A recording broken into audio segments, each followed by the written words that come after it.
This week in the Regency, we're going to be looking at some of the nuts and bolts of how Regency life actually worked financially.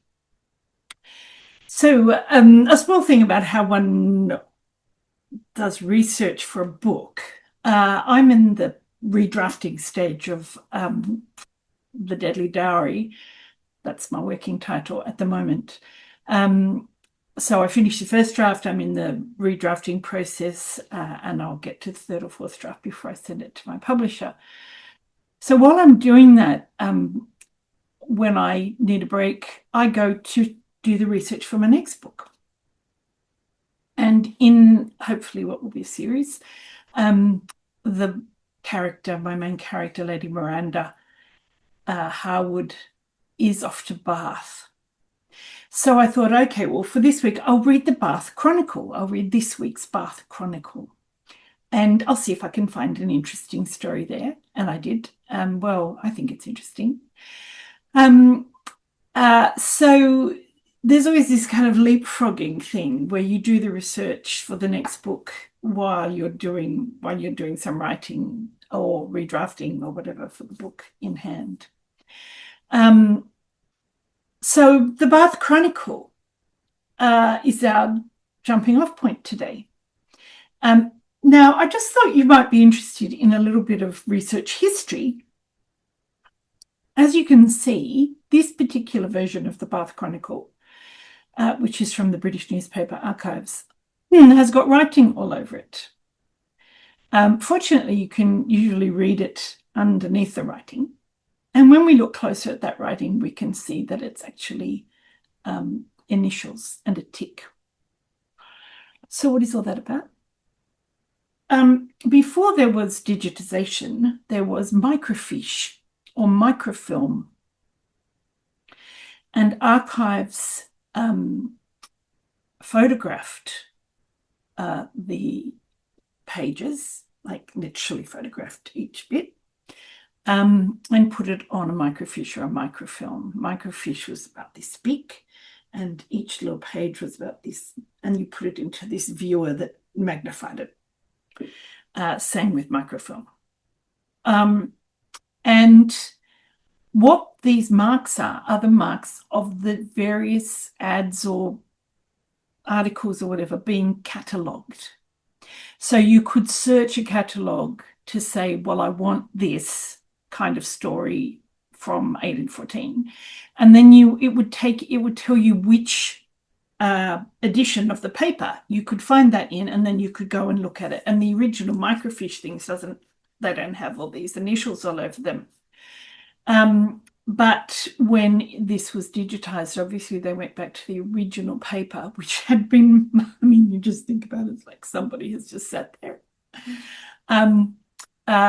Whether it's the original paper or whether it's a photocopy, which is probably more likely, of the original paper, which somebody has just marked up, and they went back to that in order to make this digitized copy. Probably it was the only one extant at that time. So each of those little marks is a sign that somebody read this particular part of the paper, the ad, the article, whatever, and catalogued it for people like me who needed to come along later and find it. Nowadays, we do a word search, which can be both more accurate, but also give you so many more results than the catalogue version does. So it's 6 of one, half a dozen of the other. Anyway, while I was looking at the Bath Chronicle, just one more thing. You can see from this that a lot of the front pages of papers were actually ads. So you typically had something on the left-hand side that was an update on the most important thing. In this case, it's about the peace treaty in France and what's happening there after the Napoleonic War is paused for a while. They think it's over, but it's only paused, which is why I find this period really interesting. Is everybody thinks the war is over, but it's going to come back next year and end at Waterloo. And so there's this kind of, for us looking back, there's a kind of falsity about how happy everybody is, but Little did they know. So most newspapers, the bulk of the first page was all ads, and it was only the second or third. Typically, something like a Bath Chronicle would only have 4 pages, and it would come out once a week. The Morning Post, say in London, would have more pages, but you'd still have mostly ads on the first page. That's what people bought the paper for quite often. So, what is the ad that we're looking at?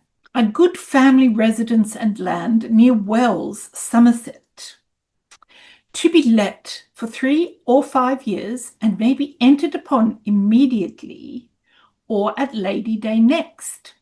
Haydon House, comprising a dining room, 18 feet by 15, drawing room, 5 lodging rooms, so that would be bedrooms, and hall, kitchen, and suitable offices. It's interesting that use of the kind of F for S. At this period, it's being eased out everywhere, but you find it more in regional newspapers than you do in, say, the London Post or the Times. Right. Vaulted cellars, a coach house and 3-stalled stable with about 50 acres of good pasture and arable land. This house has a lawn of 19 acres in its front, commanding beautiful and extensive prospects, and the mail coach road from Bath to Wells runs along its extremity, distant 17 miles from the former and 3 from the latter place, and 17 from Bristol, which is the biggest city. 4 particulars apply to Mr. Horton on the premises, if by letter, post paid, that is. So we don't have stamps yet. So if you want a letter to get to someone without them having to pay for it, there are only 2 ways you can do it. You can get a nobleman, a peer of the House of Lords, to frank it, that is to sign across the top of the envelope, or you can pay at the post office, prepay it. Basically, it's a prepaid envelope. Okay. So, except there are no envelopes. You fold and seal the letter. You don't have an envelope to put it into. They don't exist yet. So why am I picking this? I'm not picking it just because Haydon House sounds lovely, although, gosh, it does, and I might use it as a setting. It's for the phrase, may be entered upon immediately or at Lady Day next. So what's Lady Day? And why would we be waiting until then to enter into a rental agreement? Okay, so now we come to one of the basic elements of how life worked at this period, the quarter day. That is, the year is divided up into quarters. And on each of those quarter days, stuff happens. So what are the quarter days? Lady Day, which is the 25th of March. That is the Feast of the Annunciation. So in the old calendar, Lady Day was day 1 of the year. So it was the beginning of the year. And everything ran from there. Because that was when Jesus was conceived. So in a Christian country, it was felt that was the appropriate point. It's also when spring hits, it's very close to the spring equinox. And you'll note that many of these days are very close to equinoxes and solstices. The next one is Midsummer Day, the 24th of June, which is the feast of the Nativity of St. John the Baptist. So St. John the Baptist was Jesus's cousin. And it was a bit of a miracle that he was born because his mother was supposedly too old to have children. She hadn't had any children. And that woman there, which with her hand raised in the lying in bed, that's Elizabeth. I'm her namesake eventually, given that my great-grandmother was named after her. And she was the person who said, Hail Mary. Okay, so Hail Mary, full of grace. That was her who said those words in the Bible. The third day is Michaelmas, and that is the Mass of St. Michael, St. Michael's feast day. St. Michael was the angel of the Lord, he was the kind of head of the army of the celestial hosts. And the fourth is, of course, Christmas Day. So what's a quarter day? Right. Well, on a quarter day, your rent is due. So we're accustomed to rent being weekly, fortnightly, monthly, depending on where you live. But rent was quarterly. Those of us who have ever been paid monthly know how hard it is to kind of work your budget over a whole month. Imagine if you had to work it over 3 months, which is basically what people had to do.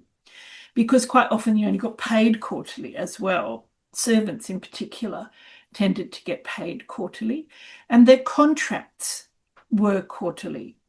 So were tenancies on farms quarterly. So on the quarter day, even on Christmas Day, the Lord's bailiff or reeve or estate manager would turn up at the farmer's door and ask for rent. I imagine they often did it the day before Christmas, but technically it was due on Christmas Day. Same with loans or debts. If you take out a loan, the interest or the payment is due on quarter day, and any interest due to you from the bank comes from on quarter day. And also religious stipends. So clergymen who were under a stipend would get it on quarter day. So that's, say, for example, a canon in a cathedral, or somebody working for the bishop, somebody who wasn't taking their tithes from the collection plate and were actually being paid by the diocese. They would get paid on quarter day. And for our characters, it's pin money day. So what's pin money? Literally money to buy pins with, like to buy the small things that you might need from time to time, like pins, which were really important because people trod on your lace train so often you had to pin it up all the time. And also you might want to pin a pocket in, or there's all sorts of reasons why people use pins, including sewing and embroidery. But also pin money covered things like veils to servants, like tips to servants if you went to stay at a house party. It covers, if a footman does something special for you, you slip them up 6 months or a shilling, which is quite a lot of money. So you might have cause to have need of little bits of money here and there along the way, and this was recognised as pin money. Now, the allowance, generally speaking, a pin money allowance was for women who were living in a house where somebody else paid all the bills. So a daughter of the house, a poor relation, a wife, because the bills would have been sent to the man because he's the only one that's allowed to have a bank account. Women weren't allowed to have bank accounts. So it's rarely you could get a widow who got a bank account, but generally speaking, it was not a done thing for women to have their own bank accounts or to receive money from anyone except through some kind of trustee allowance. So quarter day was a big day. It's also the day that your modiste expects you to pay her bill if it's not being paid by your husband or father. So you could find yourself with no money at all the day after quarter day if you had been spending too much during the last 3 months. There were also cross-quarter days. So some people recognize that 3 months was a very long time and you might need to have payments in between those, and typically you organize those to be cross-quarter days. So instead of being paid every 3 months, you might be paid every 6 weeks. And what's interesting about the cross-quarter days is how closely they link to the Celtish times of the year.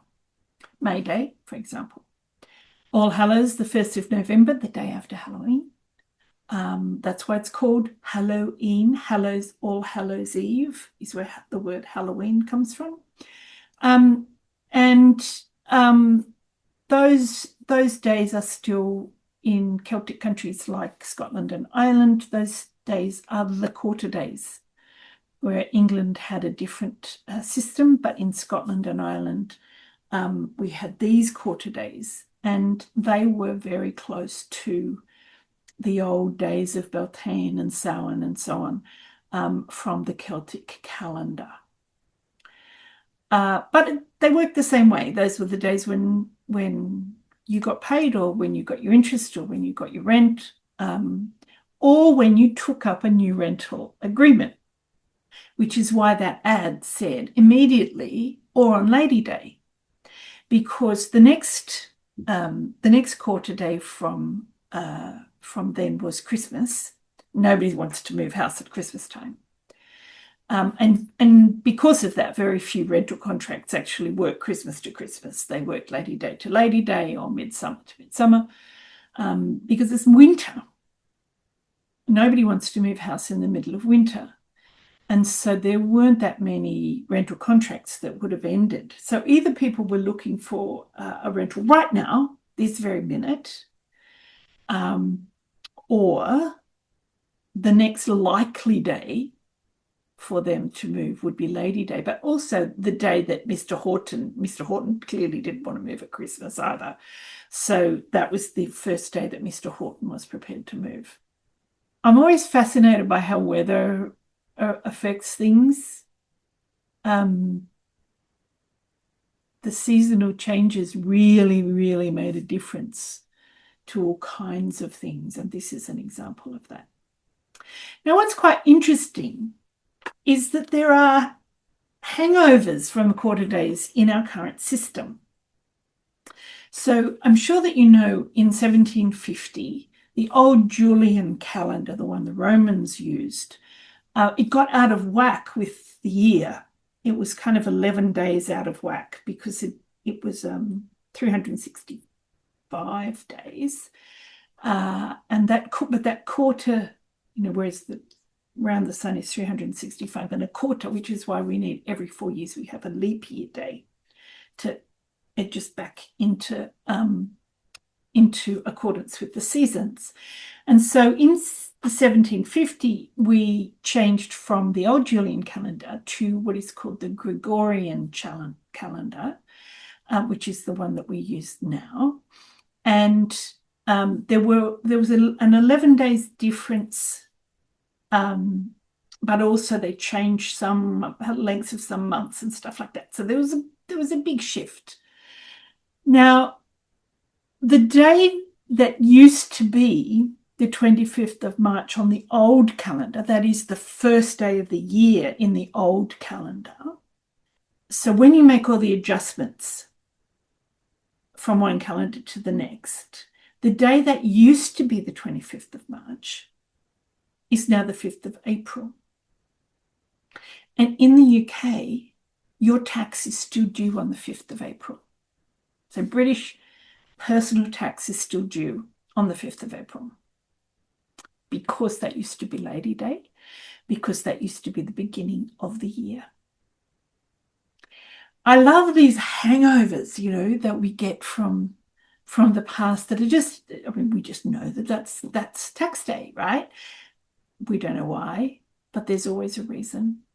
There's always a reason for something like it being the 5th of April. That's this week in the Regency. All kinds of things are happening, but at least we understand when we're going to get paid, and that's on quarter day. I'm Elizabeth Layton. I'll see you next week in the Regency.